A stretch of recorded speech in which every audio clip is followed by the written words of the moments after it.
പ്രധാനമന്ത്രി ശ്രീ നരേന്ദ്രമോദിയുടെ വ്യക്തിപ്രഭാവത്തിന് മുന്നിൽ കോൺഗ്രസ്സിന്, അതായത് ഇന്ത്യൻ നാഷണൽ കോൺഗ്രസ്സിന് പിടിച്ചു നിൽക്കാൻ സാധിക്കുന്നില്ല എന്നുള്ളത് ഒരു വസ്തുതയാണ്. 2014-ലും 2019-ലും തെരഞ്ഞെടുപ്പ് ഫലങ്ങൾ ഇത് അടിവരയിട്ട് ഉറപ്പിച്ച കാര്യമാണ്.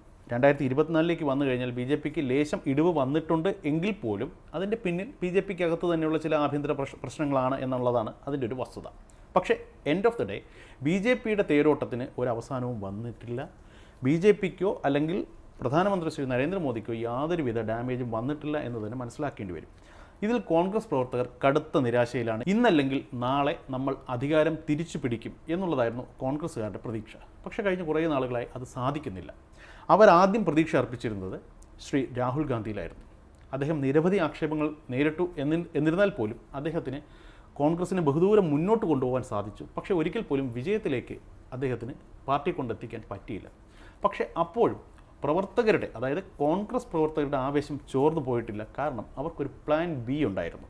അതായത് രാഹുൽ ഗാന്ധി ഒരു പക്ഷേ പരാജയപ്പെട്ടു പോയാലും കോൺഗ്രസിനെ നയിക്കാൻ, ആ ഒരു പഴയ നഷ്ടപ്രതാപം വീണ്ടെടുക്കാൻ അവർക്ക് കരുത്തുറ്റ മറ്റൊരു നേതാവ് ഉണ്ടായിരുന്നു. അതായിരുന്നു പ്രിയങ്ക ഗാന്ധി.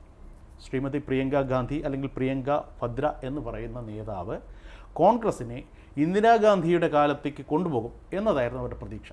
ഇപ്പോൾ ഏറ്റവും ഒടുവിൽ ഉപതെരഞ്ഞെടുപ്പ് നടന്നപ്പോൾ കേരളത്തിലെ വയനാട്ടിൽ നിന്നാണ് പ്രിയങ്ക ഗാന്ധി പാർലമെൻറ്റിൽ എത്തിയിരിക്കുന്നത്.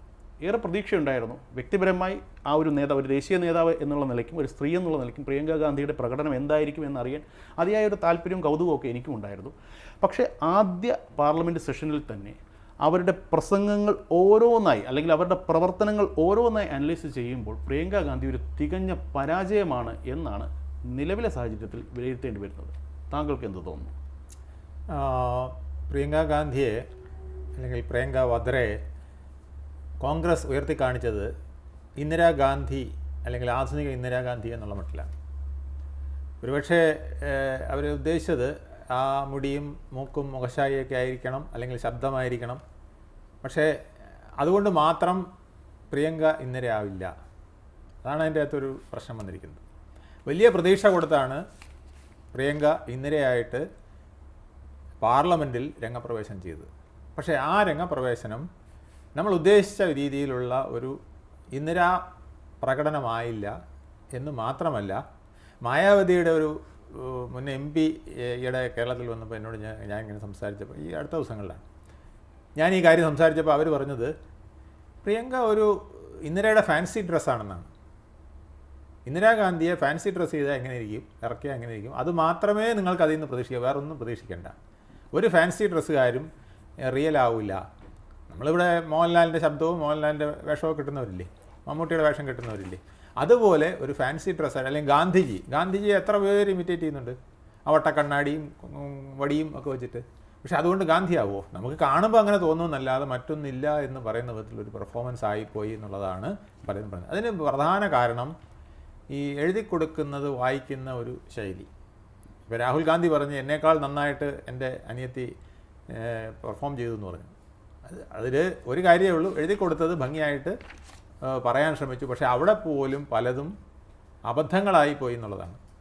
അവർ ഭരിക്കുന്ന ഹിമാചൽ പ്രദേശിനെ പോലും അവർ കർഷക സമരവും മറ്റു കാര്യങ്ങളും പറഞ്ഞ് അവരുടേത് അല്ലാതാക്കി, അല്ലെങ്കിൽ അവർ നാണം കെടുന്ന അവസ്ഥയിലെത്തി. അതുപോലെ തന്നെ പ്രതിപക്ഷ നിരയിൽ കയ്യടി കിട്ടുമ്പോഴും ഭരണപക്ഷ നിരയിൽ നിന്ന് ഉയരുന്ന ചോദ്യങ്ങളോ അതിൻ്റെ വടി കൊടുത്ത് അടി വാങ്ങിക്കുന്ന വിധത്തിലുള്ള ചില പെർഫോമൻസുകളും വന്നത് വലിയ ദോഷം ചെയ്തു. അതൊന്നും കേരളത്തിൽ വന്നിട്ടില്ല ആ ഭാഗ്യത്തിന്, അതുകൊണ്ട് ഇവിടെ പലരും അറിഞ്ഞിട്ടുമില്ല. പക്ഷേ തേജസ്വി സൂര്യയെ പോലുള്ള ആൾക്കാർ നടത്തിയ പ്രകടനങ്ങൾ ഭയങ്കരമായിരുന്നു. ഇത് തെളിയിക്കുന്നത് ഇന്ദിരയാവണമെങ്കിൽ ഇനിയും ഒരുപാട് ദൂരം പ്രിയങ്കയ്ക്ക് പോകേണ്ടതുണ്ടെന്നുള്ളതാണ്. കാരണം ഇന്ദിരാഗാന്ധി എന്ന് പറയുന്നത് അത്ര പവർഫുള്ളായിട്ടുള്ള ഒരു ഇന്ത്യൻ പ്രധാനമന്ത്രിയായിരുന്നു. ഒരുപക്ഷെ ജവഹർലാൽ നെഹ്റുവിനെ പോലും വരച്ച വരയിൽ നിർത്താൻ ഇന്ദിരാഗാന്ധിക്ക് കോൺഗ്രസ് പ്രസിഡന്റ് എന്നുള്ളതായി കഴിഞ്ഞിരുന്നു. അതിനുശേഷം അവർ ഇന്ത്യൻ പ്രധാനമന്ത്രിയായപ്പോൾ പൂർണ്ണമായിട്ടും അവർ നമ്മളെ നയിക്കുകയും നിയന്ത്രിക്കുകയും പാകിസ്ഥാൻ എന്നുള്ള ഒരു ശത്രുവിനെ വെട്ടി രണ്ടാക്കി മാറ്റി, പാകിസ്ഥാനും ബംഗ്ലാദേശുമാക്കി മാറ്റി ഇന്ത്യക്ക് വിദേശത്തു നിന്ന് വരാനുള്ള ഭീഷണിയെ പോലും ചെറുത്ത ഒരു നേതാവാണ്. അപ്പോൾ ആ തരത്തിൽ ശക്തിയുള്ള ഒരു ലീഡറിനെ ഇത്തരത്തിൽ ചിത്രീകരിച്ചത് ശരിയായില്ല എന്ന് പറയുന്ന എം പിമാർ തന്നെ രാജ്യസഭയ്ക്കകത്തും ലോക്സഭയ്ക്കകത്തും ഉണ്ട്. അപ്പോൾ ഇവിടെ ഒരു പരാമർശം ഞാൻ നടത്തുകയാണ്. അതൊരു സ്ത്രീവിരുദ്ധമാണ് ലേശം. എന്നിരുന്നാൽ പോലും ഈ ഒരു സാന്ദർഭ്യവശാൽ ഇത് പറയാതിരിക്കാൻ നിവർത്തിയില്ല. അതായത് നമ്മൾ നാട്ടിൻപുറത്തൊരു ചൊല്ലാണ്, ഈ അമ്മായി മീശ വെച്ചാൽ അമ്മാവനാവില്ല എന്ന് പറയുന്നൊരു ചൊല്ലുണ്ട്. ലേശം സ്ത്രീവിരുദ്ധം തന്നെയാണ്. പക്ഷേ ഇവിടെ എന്തുകൊണ്ട് പറയുന്നു എന്ന് ചോദിച്ചു കഴിഞ്ഞാൽ ഒരു കമ്പാരിസന് വേണ്ടിയിട്ടാണ്. ഒരിക്കലും ഇന്ദിരാഗാന്ധിയുടെ മൂക്കുണ്ടായതുകൊണ്ടോ ഇന്ദിരാഗാന്ധിയുടെ ഹെയർ സ്റ്റൈൽ ഉണ്ടായതുകൊണ്ടോ അവരെ പോലെ വേഗത്തിൽ നടന്നതുകൊണ്ടോ സംസാരിച്ചത് കൊണ്ടോ അറ്റ്ലീസ്റ്റ് പ്രവർത്തിച്ചു എന്ന് പറയുന്നില്ല, പക്ഷേ എന്നിരുന്നാൽ പോലും ടു ആൻ എക്സ്റ്റെൻറ്റ് പ്രവർത്തിക്കാൻ ശ്രമിച്ചത് കൊണ്ട്, ഇമിറ്റേറ്റ് ചെയ്തു എന്ന് വേണമെങ്കിൽ പറയാം. അങ്ങനെ ചെയ്തതുകൊണ്ട് മാത്രം ഇന്ദിരാഗാന്ധി ആകില്ല പ്രിയങ്ക ഗാന്ധി. അതാണ് ഇതുവരെയുള്ള ഫലം. അവർ പറഞ്ഞ കാര്യം, ഇപ്പോൾ താങ്കൾ തന്നെ നേരത്തെ പറഞ്ഞു, സ്വന്തം സർക്കാരിനെ പോലും തിരിച്ചറിയാൻ സാധിക്കാതെ പാർലമെൻറ്റിൽ വന്ന് പ്രസംഗിക്കുക, അതും തൻ്റെ ആദ്യ സെഷനിൽ. ഒന്ന് ആലോചിച്ച് നോക്കുക, എത്രയോ ദിവസങ്ങൾ നീണ്ട തയ്യാറെടുപ്പുകളും പരിശീലനങ്ങളും ഒക്കെ നടത്തിയതിനു ശേഷമായിരിക്കും പാർലമെൻറ്റിൽ വന്ന് തൻ്റെ പ്രസംഗം നടത്തുക. അപ്പോൾ അവർ എന്താ പറയുക, ഇപ്പോൾ എല്ലാവർക്കും കരിസ്മാറ്റിക് ആയുള്ള ലീഡറൊന്നും ആവാനൊന്നും പറ്റത്തില്ല. ഇപ്പോൾ തന്നെ BJP-യിൽ നോക്കിക്കഴിഞ്ഞാൽ നേരത്തെ പറഞ്ഞതുപോലെ കുറേയധികം ഗ്ലോറിഫൈ ചെയ്തു ശ്രീ നരേന്ദ്രമോദിയെ. പക്ഷേ അദ്ദേഹത്തിന് ശേഷം ഒരു നേതാവ് വരുമ്പോൾ ചിലപ്പോൾ ഒരു പക്ഷേ അദ്ദേഹത്തോളം എക്സൽ ചെയ്യണമെന്നില്ല. 1000-ൽ നരേന്ദ്രമോദി ആയിരിക്കും വരുന്നത്. ചിലപ്പോൾ അതുപോലൊരു നേതാവ് ഇനി ഉടനെ ഉണ്ടാവണമെന്നില്ല, ഉണ്ടായിക്കൂടായികയുമില്ല. അത് കോൺഗ്രസ്സിലായാലും BJP-യിലായാലും. പക്ഷേ കരിസ്മാറ്റിക് ലീഡേഴ്സിനെ നമുക്ക് മാറ്റി നിർത്താം. കരിസ്മാറ്റിക് എന്നുള്ളതിനപ്പുറത്തേക്ക് ഒരു എബോവ് ആവറേജ് ലീഡറെങ്കിലും വന്നു കഴിഞ്ഞാൽ, അല്ലെങ്കിൽ അത്തരത്തിലുള്ളൊരു നേതൃത്വമെങ്കിലും വന്നു കഴിഞ്ഞാൽ മാത്രമേ നിലവിലെ സാഹചര്യത്തിൽ കോൺഗ്രസ്സിന് രക്ഷപ്പെടാൻ സാധിക്കുകയുള്ളൂ. പ്രിയങ്ക ഗാന്ധി, രാഹുൽ ഗാന്ധി കഴിഞ്ഞ കുറേയധികം നാളുകളായിട്ട് അദ്ദേഹം നിരവധി ആക്ഷേപങ്ങൾ കേട്ടിട്ടുണ്ട്. അപ്പോൾ അപ്പുമോൻ എന്നുള്ള പരിഹാസം, അദ്ദേഹം പാർലമെൻറ്റിൽ പറയുന്ന ഓരോ കാര്യങ്ങളും പരിഹാസമാണ്. അദ്ദേഹത്തിൻ്റെ വാക്കുകൾ, സോഷ്യൽ മീഡിയയിലെ സ്പീച്ച്, കുട്ടികളോട് ഇൻട്രാക്ട് ചെയ്യുന്നു, കോളേജ് വിദ്യാർത്ഥികളോട് ഇൻട്രാക്ട് ചെയ്യുന്നു, ഇവിടങ്ങളിലെല്ലാം അദ്ദേഹത്തിന് സെൽഫ് ഗോൾ അടിക്കേണ്ട ഒരു ദുരവസ്ഥയാണ് വന്നിട്ടുള്ളത് കഴിഞ്ഞ കുറേയധികം നാളുകളായി. കോൺഗ്രസിനെ ഇഷ്ടപ്പെടുന്ന, കോൺഗ്രസ് തിരികെ വരണം എന്ന് ആഗ്രഹിക്കുന്ന യുവാക്കളിൽ നല്ലൊരു വിഭാഗവും ഇതോടുകൂടി കംപ്ലീറ്റ് ഇദ്ദേഹത്തിൻ്റെ പെർഫോമൻസ്, ഇദ്ദേഹത്തിലൂടെ ഒരിക്കലും നമ്മുടെ പാർട്ടി രക്ഷപ്പെടില്ല എന്ന് തീർത്ത് വിശ്വസിച്ച ഒരു വിഭാഗത്തിൻ്റെ ഏക പ്രതീക്ഷയായിരുന്നു കോൺഗ്രസിൻ്റെ plan B, that is Priyanka Gandhi. പക്ഷേ അവരും അടിമുടി പരാജയമായിരിക്കുന്നു. അതായത് കോൺഗ്രസിൻ്റെ പ്ലാൻ എ സമ്പൂർണ്ണ പരാജയമായി, പ്ലാൻ ബി വന്നപ്പോൾ അത് അതിലേറെ പരാജയമായി. വീണ്ടും പ്രതീക്ഷകളും കണ്ണുകളുമൊക്കെ പ്ലാൻ എയിലേക്ക് തന്നെ മടങ്ങാമെന്ന് കരുതി കഴിഞ്ഞാൽ അവിടെയും ഈ പറയുന്നത് പോലെ അടിമുടി നിരാശയാണ്. കഴിഞ്ഞ ദിവസത്തെ രാഹുൽ ഗാന്ധിയുടെ പ്രസംഗം, ജസ്റ്റ് അതുമായി ബന്ധപ്പെട്ടൊരു പരാമർശം ഞാനൊന്ന് നോക്കുക. 6-7 വയസ്സ് മാത്രമുള്ള യുവാവ്, നമുക്ക് ടങ് സ്ലിപ്പ് വരാം. ഇപ്പോൾ ശ്രീ തിരുവഞ്ചൂർ രാധാകൃഷ്ണൻ ഒരിക്കലും ഇവിടെ വന്നൊരു വാർത്താ സമ്മേളനം നടത്തി. അദ്ദേഹത്തിൻ്റെ ആദ്യം മുതൽ അവസാനം വരെ അവാർഡ് പ്രഖ്യാപന വാർത്താ സമ്മേളനത്തിൽ അബദ്ധപഞ്ചാംഗമായിരുന്നു, എല്ലാം തെറ്റായിരുന്നു, നാവെടുത്ത് പറഞ്ഞതെല്ലാം വികട സരസ്വതിയായിരുന്നു അദ്ദേഹത്തിൻ്റെ നാവിൽ കളിച്ചത്. അന്ന് അദ്ദേഹത്തിൻ്റെ കന്നഡയുടെ ഒരു പ്രശ്നം ഉണ്ടായിരുന്നു. അടുത്തുനിന്ന് അഡീഷണൽ പ്രൈവറ്റ് സെക്രട്ടറിയുടെ കന്നഡ വാങ്ങി വെച്ചിട്ടാണെന്ന് അദ്ദേഹം പറഞ്ഞതുകൊണ്ടാണ് ആ പ്രശ്നം വന്നത്. അത് നമുക്ക് മനസ്സിലാക്കാം. പക്ഷേ വാതുറന്ന് സംസാരിക്കുന്നത് എല്ലാം അബദ്ധമായാൽ എന്ത് ചെയ്യും? ശ്രീ രാഹുൽ ഗാന്ധി പറയുന്നു 6 മുതൽ 7 വയസ്സ് പ്രായമുള്ള യുവാവ്. ദ്രോണാചാര്യൻ ഏകലവ്യൻ്റെ വിരലർത്തു മാറ്റി. തപസ് എന്നാൽ ശരീരത്തിൽ താപം ഉൽപ്പാദിപ്പിക്കുന്ന പ്രക്രിയ. ഇങ്ങനെയുള്ള അപക്വമായ, എന്താ പറയുക, ശുദ്ധ മണ്ടത്തരം എന്ന് തന്നെ പറയാവുന്ന സംഗതികൾ എഴുന്നള്ളിപ്പിക്കുന്ന ഒരാളുടെ കയ്യിൽ ഇന്ത്യ എന്ന് പറയുന്ന രാഷ്ട്രത്തിൻ്റെ ഭാവി എന്താണ് എന്ന് ഒരു യുവാവ് അല്ലെങ്കിൽ ഒരു, എന്താ പറയുക, ഒരു പൗരൻ ചിന്തിച്ചാൽ എന്തായിരിക്കും? അവരെ കുറ്റം പറയാൻ സാധിക്കുമോ? രാഹുൽ ഗാന്ധിക്ക് ഒരിക്കലും ഇന്ത്യയെ മുന്നോട്ട് കൊണ്ടുപോകാൻ സാധിക്കില്ല, അല്ലെങ്കിൽ ഇന്ത്യയെ നയിക്കാൻ പറ്റിയ ഒരു ഓപ്ഷനേ അല്ല രാഹുൽ ഗാന്ധി എന്ന് ഒരു നേതാവ് ചിന്തിച്ചു കഴിഞ്ഞാൽ അവരെ കുറ്റം പറയാൻ സാധിക്കില്ല എന്നുള്ളതാണ് നിലവിലെ സാഹചര്യത്തിൽ ഞാൻ മനസ്സിലാക്കുന്നത്. ഇത് നമ്മൾ എഴുതി വായിക്കുമ്പോൾ ഉണ്ടാകുന്ന പ്രശ്നങ്ങളാണ്. എഴുതി വായിച്ചുകൊണ്ട് കുഴപ്പമില്ല. എഴുതി വായിക്കുന്ന ആശയങ്ങൾ എൻ്റെ മനസ്സിൽ സ്വായത്തമാക്കിയിട്ട് എൻ്റെ ആത്മാവും കൂടെ അതിനകത്ത് ചേർത്ത് പറയുമ്പോഴാണ് അതൊരു രാഷ്ട്രീയ പ്രസംഗമാകുന്നു, രാഷ്ട്രീയ നേതാവിൻ്റെ പ്രസംഗമാകുന്നത്. ഇത് ഇവിടെ മാത്രമല്ല, രാജീവ് ഗാന്ധിക്ക് മുമ്പ് പറ്റിയിട്ടുണ്ട്. ഇന്ദിരാഗാന്ധിയുടെ മരണത്തെ തുടർന്ന് ഡൽഹിയിൽ സിഖുകാരുടെ കൂട്ടക്കൊല നടന്നപ്പോൾ അദ്ദേഹം പാർലമെൻറ്റിൽ വന്ന് പറഞ്ഞത് എന്താണെന്നറിയാമോ? ഈ ഭൂമി ഈ രാജ്യത്ത് ഇത്ര വലിയ ഒരു വിപത്താണ് സംഭവിച്ചിരിക്കുന്നത്, അപ്പോൾ വൻ മരങ്ങൾ വീഴുമ്പോൾ ഭൂമി കുലുങ്ങും എന്നാണ്. അപ്പോൾ അദ്ദേഹത്തിനോട് ഉടൻ തന്നെ വാജ്പേയി കൊടുത്ത മറുപടി, വൻമരങ്ങൾ വീഴുമ്പോൾ അല്ല ഭൂമി കുലുങ്ങുന്നത്, ഭൂമി കുലുങ്ങുമ്പോൾ വൻമരങ്ങൾ വീഴുകയാണ് ചെയ്യുന്നത്. അപ്പോൾ അതൊരു ആത്മീയമായൊരു ശക്തിയുടെ തിരിച്ചടിയാണ്. മനസ്സിലായില്ലേ? അപ്പോൾ നമ്മൾ പറയുന്നതിൻ്റെ ഡെപ്ത് എത്രയുണ്ടെന്ന് നമ്മൾ മനസ്സിലാക്കാതെ പറയണം. ഒരു ഉദാഹരണം, തോന്നുന്ന പോലെ ഒരു ഉദാഹരണം അടിച്ചു കഴിഞ്ഞാൽ, പ്രത്യേകിച്ച് ഇന്ത്യ മുഴുവൻ നിറഞ്ഞു നിൽക്കേണ്ട ഒരു നേതാവ് അടിക്കുമ്പം അത് ചീറ്റിപ്പോവും. അതേസമയം ഇന്ദിരാഗാന്ധി അങ്ങനെയല്ല. ഇന്ദിരാഗാന്ധിയെ സംബന്ധിച്ചിടത്തോളം അവർക്ക് വളരെ നിമിഷങ്ങൾ കൊണ്ട് അവർക്ക് ജനങ്ങളെ കീഴടക്കാൻ അറിയാം. രാഷ്ട്രീയ അനുഭവം അതുപോലത്തതാണ്. ഇന്ദിരാഗാന്ധിയെ 2 തവണയാണ് അറസ്റ്റ് ചെയ്തത്. ഒന്ന് 1942 ക്വിറ്റ് ഇന്ത്യ സമരത്തിന് അവരെ അറസ്റ്റ് ചെയ്തു. എത്ര വയസ്സെന്നറിയാമോ? 24 വയസ്സ് മാത്രമേ ഉള്ളൂ. ആ സമയത്ത് അറസ്റ്റ് ചെയ്ത് 6 മാസത്തിൽ കൂടുതൽ ജയിലിൽ കിടന്നു. അത് കഴിഞ്ഞ് രണ്ടാമതൊരു അറസ്റ്റ് രാഷ്ട്രീയ അറസ്റ്റായിരുന്നു. അത് ജനതാ ഗവൺമെൻറ് വന്നതിന് ശേഷം ഉടൻ തന്നെ വെറും ഇല്ലാത്തൊരു 147 ജീപ്പ് ഏതാണ്ട് ഒരു പല കമ്പനിയിൽ നിന്ന് കൈക്കലാക്കി എന്നൊക്കെ പറഞ്ഞുകൊണ്ട് ഒരു കറപ്ഷൻ കേസ് ഉണ്ടാക്കി അവരെ അറസ്റ്റ് ചെയ്യുകയാണ്. അറസ്റ്റ് ചെയ്തപ്പോൾ ഗാന്ധി പറഞ്ഞതെന്നറിയാമോ? അറസ്റ്റ് ചെയ്തപ്പോൾ എന്നെ വിലങ്ങ് വെച്ച് കൊണ്ടുപോകണം. അതാണ് ആ പൊളിറ്റിക്കൽ കോൺസിക്വൻസസ് അറിയാവുന്ന, രാഷ്ട്രീയ കളി അറിയാവുന്ന ഒരു നേതാവിൻ്റെ പ്രകടനമാണ്. അതേസമയം ഹെറാൾഡ് കേസിൽ, നാഷണൽ ഹെറാൾഡ് കേസിൽ അറസ്റ്റ് ചെയ്യുമെന്ന് ഭയന്ന് നിന്ന ഒരു സാഹചര്യം ഈ രാഹുലിനും സോണിയയ്ക്കും പ്രിയങ്കയ്ക്കും ഒക്കെ ഉണ്ടായിരുന്നു. അതേസമയം ഇന്ദിരാഗാന്ധി അതിനെ 2 കൈയും കൂട്ടി സ്വീകരിക്കുകയാണ് ചെയ്തത്. ഇങ്ങോട്ട് വാ, എന്നെ ചങ്ങല വിലങ്ങ് വെച്ച് കൊണ്ടുപോകാനാണ് പറഞ്ഞത്. അപ്പോൾ അത് പോലീസുകാർ തന്നെ പേടിച്ചു പോയി. വിലങ്ങ് വെച്ചില്ല അവർ. അവസാനം വണ്ടി കയറ്റി എങ്ങനെയെങ്കിലും കൊണ്ടുപോകുന്ന വഴിക്ക് ആ ട്രെയിനിൻ്റെ റെയിൽവേ സ്റ്റേഷൻ്റെ അടുത്തെത്തിയപ്പോൾ, റെയിൽവേ ക്രോസിൻ്റെ അടുത്തെത്തിയപ്പം അവിടെ വെച്ച് വണ്ടി നിർത്തേണ്ടി വന്നു. ആ സമയം ഇന്ദിരാഗാന്ധി വെളിയിലിറങ്ങി അവിടുത്തെ കലിങ്കിലിരുന്നതും നാട്ടുകാർ മുഴുവൻ കൂടി. അവസാനം പോലീസിന് എന്ത് ചെയ്യണമെന്ന് അറിയാൻ പറ്റാതായിപ്പോയി. അന്ന് ഇന്ദിരാഗാന്ധി പറഞ്ഞു, എന്നെ ഡൽഹിയിൽ നിന്ന് അറസ്റ്റ് ചെയ്തെങ്കിൽ ഡൽഹി കോടതി കൊണ്ടുപോകണം, നിങ്ങൾക്ക് തോന്നുന്നിടത്ത് കൊണ്ടുപോകാക്കില്ല, എങ്കിലേ ഞാൻ കയറുള്ളൂ എന്ന് പറഞ്ഞു. അവസാനം ആ പ്ലാൻ മാറ്റിയിട്ട് ഡൽഹിയിൽ നിന്ന് വേറൊരു സ്ഥലത്ത് കൊണ്ടുപോകാനാണ് ഉദ്ദേശിച്ചത്. അത് മാറ്റി അവരെ വീണ്ടും ഡൽഹി കോടതി കൊണ്ടുവന്നു. ഡൽഹി കോടതി കൊണ്ടുവന്നപ്പോൾ അവരെ നിരുപാധികം ജാമ്യം കൊടുത്തു. ഒരു കണ്ടീഷനും ഇല്ലാതെ ജാമ്യം കൊടുത്തു. ഇത് കെട്ടിച്ചമച്ച പോലത്തെ ഒരു കേസാണെന്ന് പറഞ്ഞു. അതുപോലെ ഏത് വിഷയത്തിലും ആ ഇന്ദിരാഗാന്ധിയുടെ വ്യക്തിത്വം അങ്ങനെയാണ്. മുമ്പൊരിക്കൽ ഇന്ദിരാഗാന്ധിയെക്കുറിച്ച് പറയുന്നത്, ഇന്ദിരാഗാന്ധി ഇവിടെ EK നായനാർ 80-ൽ മുഖ്യമന്ത്രിയായിരിക്കുമ്പോൾ RSSകാരനായ ഒരു ഗോപാലകൃഷ്ണനെ ഇവിടെ അറസ്റ്റ് ചെയ്തു. ഗോപാലകൃഷ്ണൻ എന്നാണ് പേരെന്ന് തോന്നുന്നു. അപ്പോൾ RSSകാരൊക്കെ ഇവിടെ ബഹളം ഉണ്ടാക്കിയുള്ള വിടണമെന്ന് പറഞ്ഞ് വിട്ടില്ല. അപ്പോൾ ഡൽഹി കേരള ഹൗസിൽ EK നായനാർ വന്നു. EK നായർ വന്ന് താമസമാക്കിയപ്പം 10-25 RSSകാർ വടിയുമൊക്കെ ആയിട്ട് കേരള ഹൗസിനകത്ത് കയറി. അപ്പോൾ അവിടെ നിന്ന് ഒരു സെക്യൂരിറ്റി എന്നൊക്കെ പറഞ്ഞ ഒരു ഗേറ്റ് വാച്ച്മാൻ മാത്രമേ തുറക്കാനും അടങ്ങി. അവനെയൊക്കെ തള്ളി മാറ്റിയിട്ട് ഇവരകത്ത് കയറി. അപ്പോൾ നായനാർ നാഷണൽ ഇൻ്റഗ്രേഷൻ്റെ സ്പീച്ച് ഇന്ദിരാഗാന്ധി നടത്താനിരിക്കുകയാണ്. ആ മീറ്റിങ്ങിൽ പങ്കെടുക്കാനായിട്ട് ഡ്രസ്സൊക്കെ ഇട്ട് വെളിയിറങ്ങിയ സമയമാണ്. ഇവർ പറഞ്ഞു, താങ്കൾ ഇപ്പം ഞങ്ങളുടെ ഗോപാലകൃഷ്ണനെ പുറത്ത് വിടാനായിട്ട് ഓർഡർ കൊടുക്കണം, എടുത്തിട്ടേ പോകാൻ പറ്റുള്ളൂ എന്ന് പറഞ്ഞു.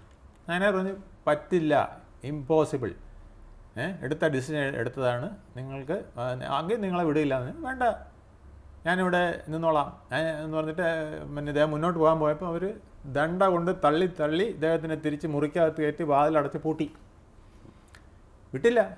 എന്നിട്ട് അവിടെ അദ്ദേഹം പോലീസിനെ വിളിക്കുന്നു, കേരള ഹൗസിലെ മാനേജർ പോലീസിനെ വിളിക്കുന്നു, കേരള ചീഫ് സെക്രട്ടറി കമ്മീഷണറെ വിളിക്കുന്നു. ഒരു രക്ഷയില്ല ഡൽഹിയിൽ. അവസാനം എങ്ങനെയൊക്കെ കുറേ കഴിഞ്ഞപ്പം ഈ RSSകാർ തന്നെ വെള്ളം വെച്ച് അവസാനം പോലീസ് അവിടെ നിന്നൊക്കെ 4-5 എണ്ണം വന്നപ്പം ഇറങ്ങിപ്പോയി. നായനാർ തിരിച്ചു വന്നു. അപ്പോൾ ഷർട്ടൊക്കെ ഇച്ചിരി മുഷിഞ്ഞും ഇതൊക്കെ ഇരിക്കുകയാണ്. അപ്പോൾ ഇന്ദിരാഗാന്ധി പ്രസംഗിച്ചുകൊണ്ടിരിക്കുകയാണ് നാഷണൽ ഇൻ്റഗ്രേഷൻ്റെ. നായനാർ എന്ന് പറയുന്നത്, madam please stop your national integration here എന്നും പറഞ്ഞുകൊണ്ടാണ് തുടക്കം തന്നെ. See under your nose in my house I am the CM of Kerala attacked എന്നും പറഞ്ഞുകൊണ്ടാണ് തുടക്കം. ഇന്ദിരാഗാന്ധി അന്തം വിട്ടുപോയി, അവിടെ ഇരിക്കുന്ന മുഖ്യമന്ത്രിമാരെല്ലാം അന്തം വിട്ടുപോയി. പക്ഷേ മാഡം പ്രൈം മിനിസ്റ്റർ അത് വളരെ ഭംഗിയായിട്ട് കൈകാര്യം ചെയ്തു. Mister chief minister, you take your seat, take your mic and tell me എന്ന് പറഞ്ഞു. അങ്ങനെ വിളിച്ചിരുത്തി കാര്യം പറഞ്ഞു. അപ്പം തന്നെ കമ്മീഷണർ വിളിച്ച് പറഞ്ഞു, പോയവരെല്ലാം പിടിക്കാനുള്ള നടപടിയെടുത്തു. സംഗതി ഞാൻ പറഞ്ഞത് ഇത്രയേ ഉള്ളൂ. പ്രതിപക്ഷത്തിനോട് എങ്ങനെ പെരുമാറണം, പ്രതിപക്ഷത്തിരിക്കുമ്പോൾ ഭരണകക്ഷിയോട് എങ്ങനെ പെരുമാറണം, ഇതെല്ലാം വളരെ ഭംഗിയായിട്ടറിയാം.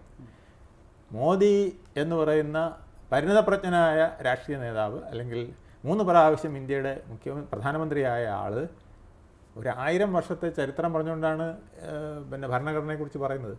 ആ സമയത്ത് ഈ പ്രിയങ്ക ഗാന്ധി എണീറ്റ് പറയുന്നത് എന്താണെന്ന് അറിയാമോ? എനിക്കിതൊന്നും മനസ്സിലായില്ല, ഇങ്ങനെ പറയുന്നത് എന്താണെന്ന് എനിക്ക് മനസ്സിലായില്ല. അപ്പം അതിൻ്റെ അർത്ഥം എന്താണ്? താങ്കൾ ഇന്ത്യയുടെ ചരിത്രം പോലെ കുറേ കാര്യങ്ങൾ, ഇപ്പോൾ അതിനോടൊക്കെ ഈ പറഞ്ഞതൊക്കെ ശരി തന്നെയാണ്, അതിനോട് യോജിക്കുന്നു. പക്ഷേ നിങ്ങൾ അങ്ങനെയല്ല പ്രവർത്തിക്കുന്നതെന്ന് പറഞ്ഞാൽ നമുക്ക് മനസ്സിലാക്കാം. ഈ പറയുന്നതൊന്നും എനിക്ക് മനസ്സിലായില്ല എന്ന് പറഞ്ഞാൽ, അപ്പോൾ അതിനെക്കുറിച്ച് BJP നേതാക്കൾ തന്നെ പറഞ്ഞത്, അത് കുട്ടിത്തം എന്നല്ലാതെ ബാലിശ്യം എന്നല്ലാതെ എന്ത് പറയാനെന്നാണ് പറഞ്ഞത്. അപ്പോൾ ആ നിലവാരത്തിലേക്ക് വരുമ്പോൾ അവർക്ക് ഉന്നതമായൊരു ശ്രേണിയിലേക്ക് പോകാൻ പറ്റുമോ എന്നുള്ളതാണ് പ്രശ്നം. ഇവിടെ നമ്മളൊരു കമ്പാരിസൺ നടത്തുകയാണെന്നുണ്ടെങ്കിൽ പ്രിയങ്ക ഗാന്ധി ഈ പറയുന്നത് പോലെ രാഹുൽ ഗാന്ധി പ്ലാൻ എ ആയിരുന്നു, അത് പരാജയപ്പെട്ടു. പ്ലാൻ ബി വന്നു, അത് അതിനേക്കാൾ പരാജയമാകും എന്നുള്ള തുടക്കത്തിലെ സൂചനകൾ, കൃത്യമായ സൂചനകൾ ലഭിക്കുന്നു. അത് അതിനേക്കാൾ വലിയ പരാജയമാകും. ഇനി അവർക്കൊരു പ്ലാൻ സി ഉണ്ടാവില്ല, കാരണം ആ കുടുംബത്തിൽ ഇനി വേറെ ആരും ശേഷിക്കുന്നില്ല, ഇളമുറക്കാരായി, at least for the time being. പക്ഷേ ബി ജെ പിയിലേക്ക് നോക്കിക്കഴിഞ്ഞാൽ പ്രിയങ്ക ഗാന്ധിയെ അവർ പ്രതിരോധിക്കുന്നത് എങ്ങനെയാണ്, രാഹുൽ ഗാന്ധിയെ അവർ എങ്ങനെയാണ് പ്രതിരോധിക്കുന്നത് നോക്കിക്കഴിഞ്ഞാൽ ബി ജെ പിയിലെ യുവ നേതൃത്വമാണ് പാർലമെൻറ്റിൽ ഓരോ ചോദ്യങ്ങൾക്കും മറുപടി പറയുന്നത്, പരിഹസിക്കുന്നത്. ഈ പറയുന്ന സോക്കോൾഡ് പരിണിതപ്രജ്ഞരായ രാഷ്ട്രീയ പാരമ്പര്യമുള്ള എലീറ്റ് ക്ലാസ് ഫാമിലിയിൽ നിന്ന് വരുന്ന ഗാന്ധി കുടുംബം എന്ന് അവകാശപ്പെടുന്ന കുടുംബത്തിൻ്റെ വക്താക്കൾ ഓരോ കാര്യങ്ങൾ സംസാരിക്കുമ്പോഴും അതിനെതിരെ കൃത്യമായ ഡിഫൻസ് ഉയർത്തിവിടുന്നത് പ്രധാനമന്ത്രി നരേന്ദ്രമോദിയല്ല, അമിത്ഷായല്ല, രാജ്നാഥ് സിംഗ് അല്ല, നിർമ്മലാ സീതാരാമനല്ല, അവിടുത്തെ യുവ നേതൃത്വമാണ്. അവരതിൽ നിന്ന് കൃത്യമായൊരു സന്ദേശം കൊടുക്കുന്നുണ്ട്. നരേന്ദ്രമോദിയുടെ യുഗം അവസാനിച്ചു, മീൻസ് 3 ടേം പൂർത്തിയാകുന്നതോടുകൂടി അദ്ദേഹത്തിൻ്റെ കാലാവധി കഴിയും. അദ്ദേഹം സ്വാഭാവികമായി രാഷ്ട്രീയ വിശ്രമത്തിലേക്ക്, വനവാസത്തിലേക്കൊക്കെ അദ്ദേഹം പോയേക്കാം. പക്ഷേ അതിനുശേഷം ഇനിയൊരു നേതാവുണ്ടെങ്കിൽ ആ നേതാവ് ആരാണ്?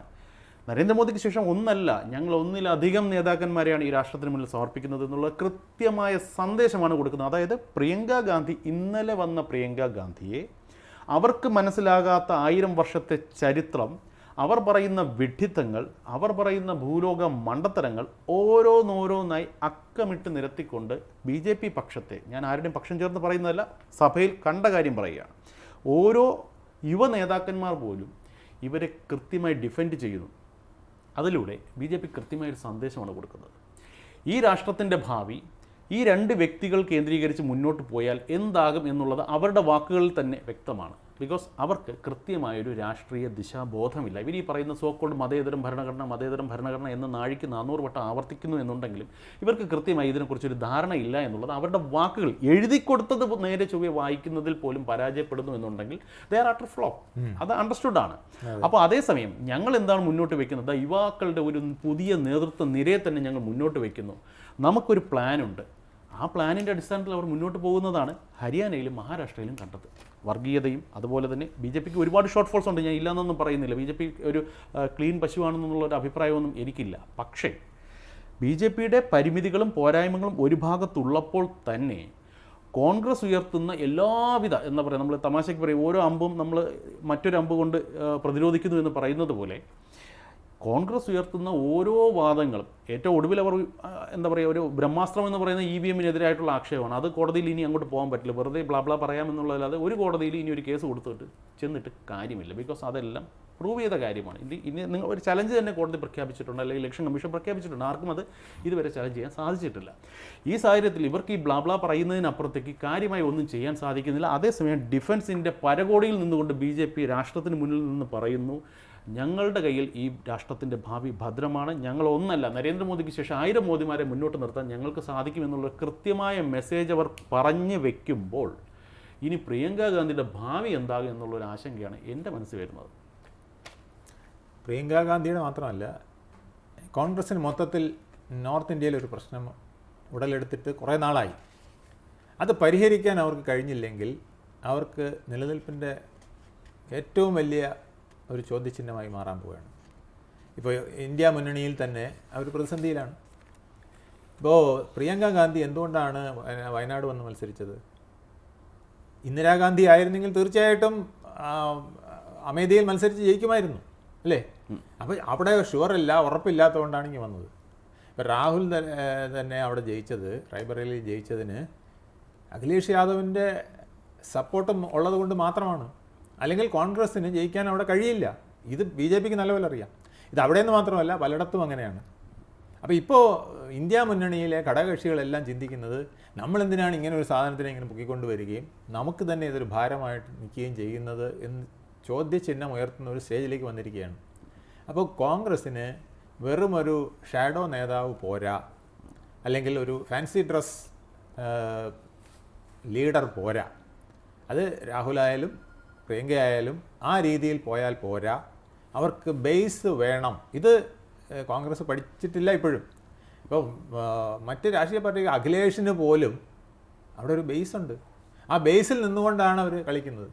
മമതാ ബാനർജി അത്തരത്തിലൊരു താഴെത്തട്ടിലുള്ള ബേസിൽ നിന്നുകൊണ്ടാണ് കളിക്കുന്നത്, വെറും ഒരു പടം മാത്രമല്ല. ആ ഒരു ലീഡർഷിപ്പ് എന്ന് പറയുന്നത് മുകളിലൊരു പടം കൊണ്ട് താഴെയുള്ള ആൾക്കാരെ പിടിച്ചെടുക്കാൻ കഴിയില്ല. ഇന്ദിരാഗാന്ധിയുടെ ഒരു പ്രത്യേകതയാണ്, അവർക്കൊരു സ്ട്രാറ്റജി ഉണ്ടായിരുന്നു. അവർക്ക് ആരെ ഏത് സമയത്ത് സമീപിക്കണം സമീപിക്കരുതെന്നുള്ളതിനെക്കുറിച്ച് വളരെ വ്യക്തമായ ബോധ്യമുണ്ടായിരുന്നു. പ്രതിപക്ഷത്തിനെ എങ്ങനെ ഹാൻഡിൽ ചെയ്യണമെന്ന് അറിയാമായിരുന്നു.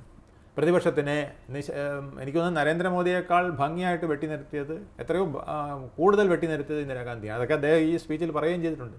ഗവൺമെൻറ്റുകളെ എത്ര എണ്ണത്തിനെ അട്ടിമറിക്കപ്പെട്ടു. പക്ഷേ എന്നാലും അവർക്ക് ആ ഇമേജ് ഞാൻ പറഞ്ഞില്ലേ, അതായത് 1977 345 സീറ്റ് കൊണ്ട് ജനതാ പാർട്ടി വന്നിട്ട് വെറും ഒരു അറസ്റ്റ് വെച്ചിട്ട് അവർ പിക്ചർ മാറ്റിക്കളഞ്ഞു. അവരെ ഒരു അറസ്റ്റാണ്, എന്നെ വിലങ്ങ് വെച്ച് കൊണ്ടുപോകൂ, കലങ്കി പോയി ഇരുന്നു.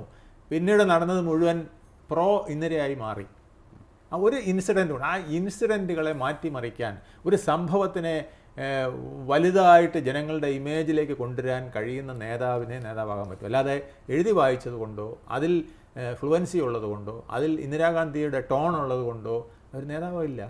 അവർക്ക് രണ്ട് കാര്യങ്ങൾ പ്രധാനമാണ്. ഒന്ന്, ആത്മീയമായ ഒരു ശക്തി, അത് വേണം. പിന്നെ രണ്ടാമത്, ഇവർ തന്നെ പറയുന്ന ഒരു പ്രധാനപ്പെട്ട മുദ്രാവാക്യം ഇപ്പോൾ ചീറ്റിപ്പിക്കൊണ്ടിരിക്കുകയാണ്, ഭരണഘടന എന്ന് പറഞ്ഞ്. ഇപ്പോൾ സെബാസ്റ്റ്യൻ പോൾ ഇന്നലെ എങ്ങാണ്ട് ഒരു സ്പീച്ചിൽ പറയുന്നത് കേട്ടു, ഈ ഞങ്ങളുടെ ജാതിയിൽ ഞങ്ങളുടെ മതത്തിൽപ്പെട്ട ചിലർ ഈ ബൈബിൾ എപ്പോഴും ഇങ്ങനെ നെഞ്ചത്തോട്ട് വെച്ചുകൊണ്ട് ഈശോ എന്ന് വിളിക്കുമെന്ന്.